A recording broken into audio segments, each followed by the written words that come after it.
Faça um bom dia. E aí, como é que você está? Tudo bem com você? Eu espero que sim. E hoje uma segunda-feira, dia 15 de dezembro, maravilhosa segunda, maravilhosa semana que nós estamos começando, né? E se a gente pensar assim, ó, todo dia é segunda-feira, né? A gente fica mais animado. Por quê? Porque sempre a gente diz que segunda-feira é o pior dia que existe. Não. Hoje é o melhor dia que existe. Não importa se é segunda, se é terça, se é quarta, se é sábado, se é domingo. É hoje o melhor dia que existe. Por quê? Porque você está vivo. Porque você amanheceu. Porque você acordou. Mais uma oportunidade de você agradecer a Deus por esse dia maravilhoso que Ele te deu para você viver. Para você viver o hoje. Que é só hoje que importa. Só hoje que basta. Gente, Sabedoria é um livro maravilhoso. E hoje eu espero conseguir transmitir para vocês aquilo que eu entendi desses versículos. Ontem eu fiz uma explicação sobre uma versão, hoje eu vou fazer sobre outra versão, porque esse texto ele dá duas versões para a gente e é totalmente possível de entender essas duas versões nos mesmos versículos. Maravilhoso, né? A Bíblia é maravilhosa, gente, maravilhosa. Então, no capítulo 18, que nós vamos ler hoje, nós vamos continuar. Ontem nós lemos até o 23, e eu vou recordar um pouquinho só desde o capítulo 21, só lendo rapidamente para a gente adentrar nos versículos que ficou faltando, né? Que é o 24 até o 25. 24 e 25 para terminar o capítulo 18. Só adentrando então no 21, olha. Lembra que nós falamos, porque um homem irrepreensível apressou-se em defendê-los, manejando as armas do seu ministério sacerdotal. Nós vimos lá em Araã, Moisés, lembra? Que ele intercedeu por aquele povo que estava reclamando, que estava murmurando, que estava se maldizendo, né? Ao mesmo tempo. Porque quando você reclama, quando você murmura, você está se maldizendo, né? A palavra tem muito poder. Cuidado com a palavra. Então ele fala assim, manejando as armas do seu ministério sacerdotal, e a oração e o incenso pelos pecados, ele enfrentou a ira divina e deu fim à desgraça, mostrando que era teu servo. Venceu a ira divina não com a força do corpo, nem com o poder das armas. Ele venceu com a palavra e aplacou aquele que castigava, recordando-lhes as promessas e as alianças feitas aos antepassados. Até aqui Araão falando, né? Os mortos tinham caído aos montes uns sobre os outros, ele, porém, colocou-se no meio deles, deteve a ira e cortou o caminho dela, para que não atingisse os sobreviventes. E agora o versículo 24. Sobre a sua longa veste estava o mundo inteiro. Quando você vê aqui, ó, sobre a sua longa veste estava o mundo inteiro, você já não vê mais como Araão. Você vê o quê? Quem que veio aqui para aplacar a ira de Deus e fazer com que o povo se religasse novamente com Deus? Jesus. Aqui você vê perfeitamente Jesus. Sobre a sua longa veste estava o mundo inteiro. Ou seja, quem é o verdadeiro sacerdote? Aquele que não tem fim. O verdadeiro sacerdote. É o sacerdote para sempre. É quem? Jesus. Ele é o verdadeiro sacerdote. O que é o sacerdote? O sacerdote é aquele que representa toda a criação e que faz com que toda a criação se volte a Deus através de quem? Do verdadeiro sacerdote. O sacerdote é aquele que faz a intermediação entre o povo e Deus. Então veja, sobre a sua longa veste estava o mundo inteiro. Em 4 fileiras de pedras preciosas estavam inscritos os nomes gloriosos dos antepassados. E sobre a coroa da cabeça dele estava a tua majestade. Coroa da cabeça dele, Araão tinha coroa? Não, Araão não tinha coroa. Essa coroa aqui é o quê? É a coroa de Cristo. Quem tem coroa é o quê? É rei. Percebe? Esse é o nosso rei. Esse é o nosso Deus. É Jesus. Então, sobre a coroa da cabeça dele estava a tua majestade. E diante disso tudo, o exterminador recuou com medo. A simples experiência da ira já fora suficiente. Então, veja. Deus estava muito irado com o povo, desde lá de Abraão, desde Adão. Porque quando Adão pecou, ele fez o quê? Ele se separou de Deus porque ele deixou o pecado, ele abriu uma brecha, ou seja, ele abriu uma porta, ele deixou o inimigo entrar na vida dele. Deus tinha feito todo o seu povo para viver eternamente já desde o princípio. Mas pelo pecado, Adão pecou, através de Eva, ele pecou e deixou o inimigo entrar. E em Jesus vem o quê? E em Jesus ele fala assim, ó, o exterminador recuou com medo. Por quê? Porque em Jesus você vê, quando Jesus vence as tentações, ele faz com que o exterminador recue. Ele faz com que o exterminador saia dele. Ou seja, ele venceu as tentações. A partir do momento que ele vence as tentações, ele quebra essa maldição que vem o quê? Que vem passando de geração em geração. Como que eu vou explicar isso para vocês? Em Êxodo 25, está escrito assim, ó. Não se proste diante desses deuses. Lembra que nós vínhamos falando dos deuses que sabedoria vem falando aqui, né? Que o escritor, né, o autor do livro está falando para que o povo está se desviando, que está cultuando deuses estranhos, que vocês estão, né, deixando o Deus verdadeiro para cultuar outros deuses. Cuidado com isso. Por quê? Em Êxodo 25 ele diz, não se proste diante desses deuses, porque eu sou, né? Porque eu, Javé, seu Deus, sou um Deus ciumento. Quando me odeiam, castigo a culpa dos pais nos filhos, netos e bisnetos, ou seja, 4 gerações. Mas quando me amam e guardam os meus mandamentos, eu os trato com amor por 1000 gerações. Isso está escrito em Êxodo 25, está escrito em Êxodo 34, 7, está escrito em Deuteronômio 5, 9, está escrito em Número 14, 18. Tá? Isso aqui, gente, é real. Quando Jesus vem, ele vai quebrar essa maldição. Jesus é a porta de entrada que você vai deixar ou não entrar na sua vida, que é você que abre a porta. E você vai deixar ele entrar ou não na sua vida e quebrar essa maldição. Porque todos nós carregamos essa maldição aqui, desde os nossos antepassados. Isso é uma outra história que daria um outro vídeo, que a gente pode até fazer um outro vídeo. Mas existe, assim como nós somos, lembra que eu sempre digo que nós somos seres o quê? Espirituais, vivendo uma experiência terrena. Nosso corpo é trindade. Nós temos, né, a nossa vida, né, é uma trindade, é corpo, alma e espírito. Não tem como negar que nós somos espírito, porque do pó da terra nós somos feitos. Então, a terra, Deus moldou esse corpo que a gente vê. Mas esse corpo que a gente vê, ele vai ser consumido pela terra. Mas o espírito volta para Deus, da onde você veio. E esse espírito que volta para Deus é o mundo espiritual aqui. Nós vivemos aqui e nós somos espírito. Então, os espíritos nós não vemos, mas nós temos dentro da gente. Assim como nós temos o espírito dentro da gente, aqui existe outros espíritos também.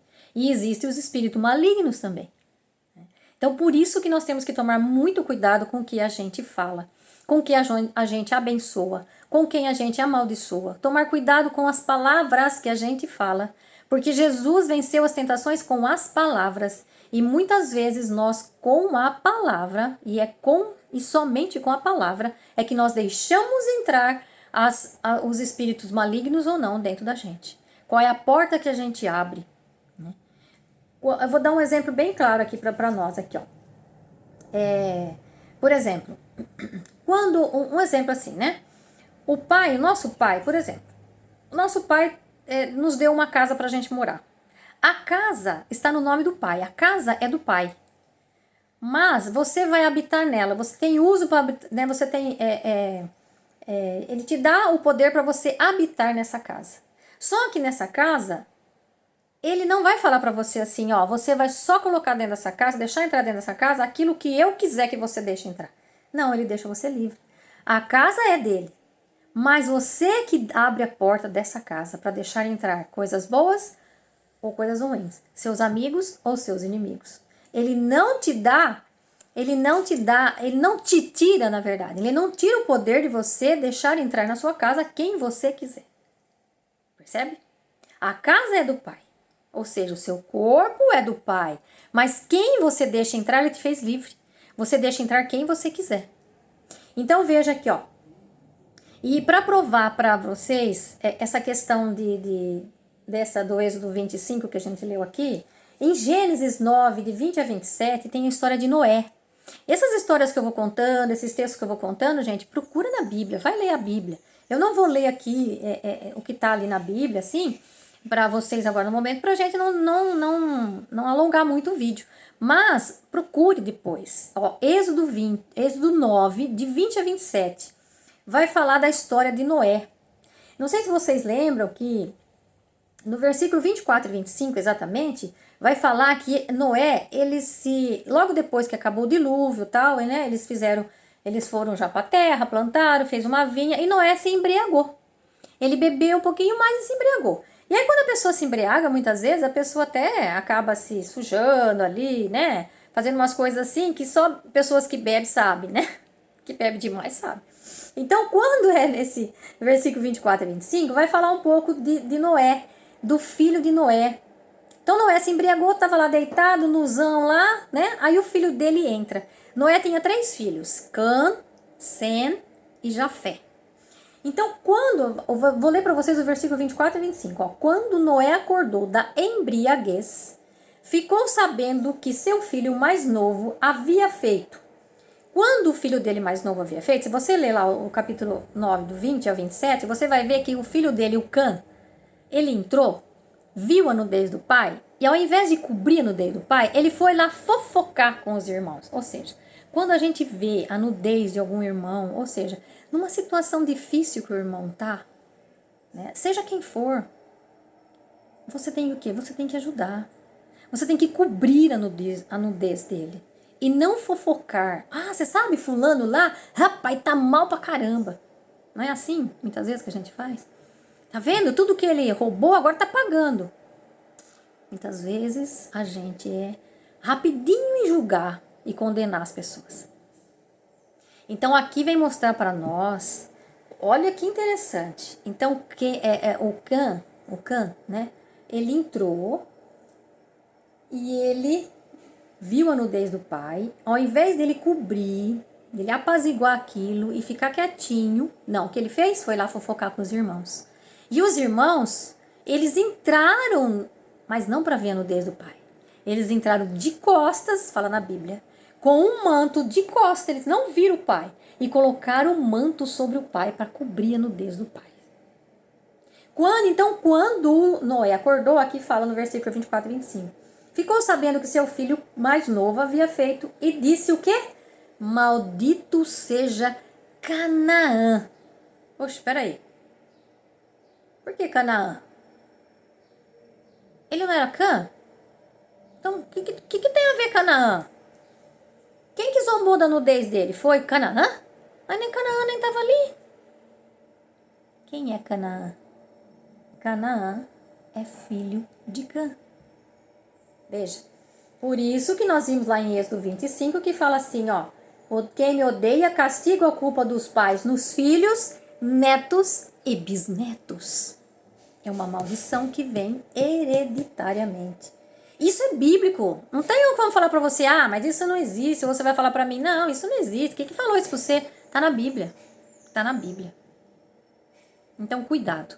Cuidado com as nossas palavras, cuidado com as nossas maldições, cuidado com as nossas, né, o que a gente fala dos outros, o que a gente fala da gente mesmo, porque a gente tá desejando mal pra gente mesmo. Então, gente, nós temos que abençoar nossos filhos, abençoar nossa casa, abençoar nosso lar, abençoar tudo aquilo que a gente tem, porque a prosperidade Deus vai mandar pra gente de acordo com aquilo que das nossas atitudes. A nossa vida vai ser próspera ou não vai ser próspera de acordo com aquilo que Deus, com aquilo que nós fazemos. Lembra da casa que Deus dá para você morar, mas ele não pode abrir ou fechar a porta para você. Quem abre e fecha a porta é você. Então veja aqui para provar isso para vocês, que passa de geração em geração. Veja aqui quando Noé acorda e ele não fala maldito seja Cã, maldito seja Canaã.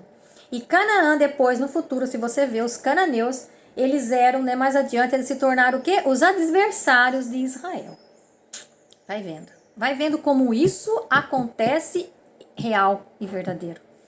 Então, e essa maldição, ela vai cessar aonde? Ela vai cessar em Jesus.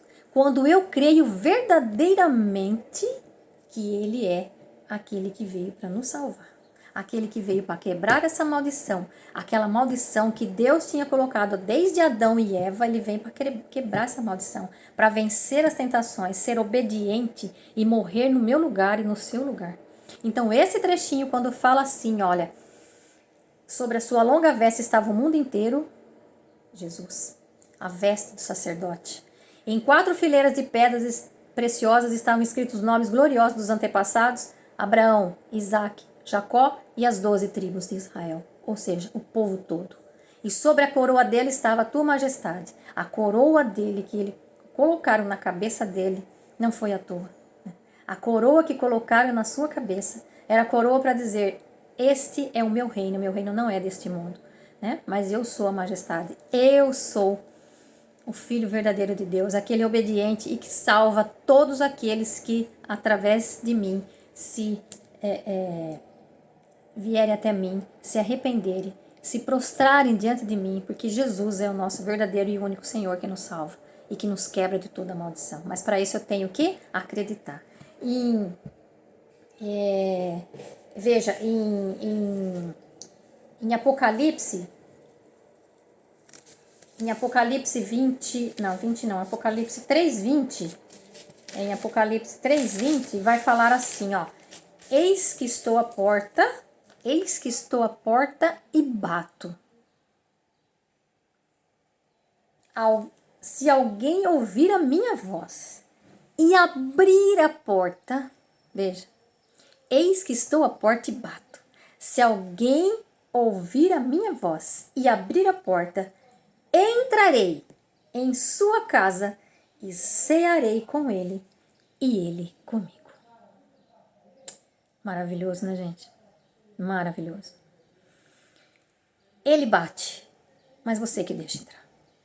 Não abre brecha para o inimigo entrar, mas abra a porta para o verdadeiro Salvador, aquele que pode quebrar as maldições, aquele que pode tirar toda a amargura, todo o sofrimento de você, que nos faz separar de Deus, do nosso Deus verdadeiro, do nosso Pai, que é Criador do céu e dessa terra maravilhosa, desse céu lindo, maravilhoso que você vê.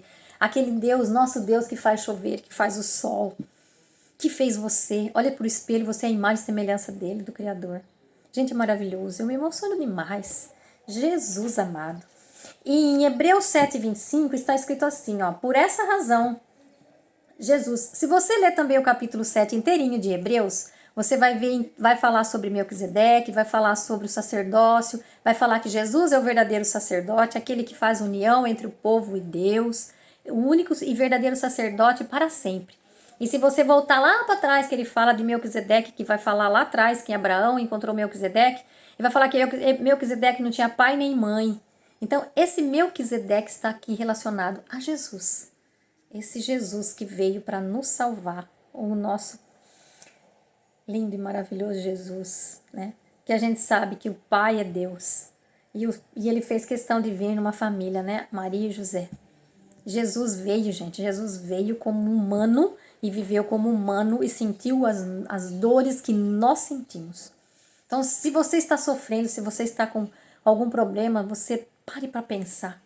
Será que o seu sofrimento está sendo maior do que o sofrimento de Jesus na cruz? E aí é uma forma de você se reanimar e entregar os seus problemas e suas deficiências, as suas mazelas, as suas doenças, tudo para Ele, porque Ele já levou as nossas doenças na cruz. Por pior que sejam as nossas doenças, não é pior do que aquilo que Ele enfrentou na cruz para a nossa salvação, para a nossa redenção, para que nós possamos viver eternamente com Cristo, quebrar todas essas maldições. Cuidado com as maldições que vêm sobre nós. Entregue-se a Jesus para que todas as maldições sejam quebradas e você possa viver livre, porque Deus nos fez livres. Olha, em Hebreus 7:25 diz assim, ó: por essa razão, Jesus é capaz de salvar definitivamente aqueles que se dirigem a Deus por meio dele. De fato, Jesus está sempre vivo para interceder em favor deles, ou seja, de nós, né? De todos nós. Jesus está sempre vivo para interceder em favor de nós. Ele é o verdadeiro sacerdote, o sacerdote para sempre. Olha, gente, é maravilhoso, né? Então, aqui está o finalzinho, então, do versículo 24 e 25 que nós lemos, e você aí vai ler de novo.